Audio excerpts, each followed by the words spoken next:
A well-respected judge in Hamilton County is retiring next week. Judge Poole has served in the criminal court's 3rd division for nearly 2 decades. Mary Frances Hoot spoke with the judge on his career. What do you have to say, Mary Frances? David, Judge Poole was appointed by Governor Phil Bredesen in 2006 and has been re-elected to his seat since then. He's the only elected Democrat in Hamilton County.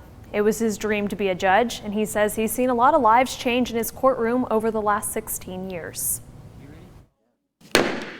I've seen, I think, more acts of forgiveness in this courtroom from victims or victims' families than I see in church or synagogues or whatever. Since he began serving, Judge Poole says he's loved his time on the bench and upholding the rule of law.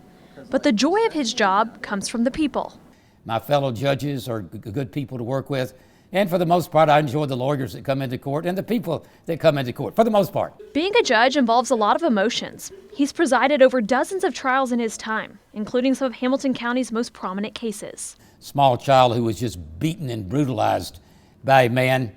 And I still think about that case today. Finally, the young man died, the young boy died.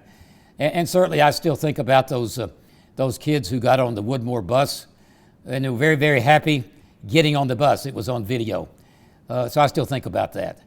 The Ottawa truck crash, if you remember, when 6 people were killed. It's a tough job that comes with a lot of responsibility. High-ranking officials aren't perfect, and Poole knows that.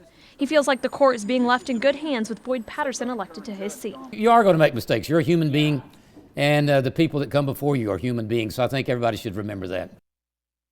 Judge Poole will officially retire next Thursday when Boyd Patterson is sworn in. In the studio, Mary Frances Hoots, Local 3 News.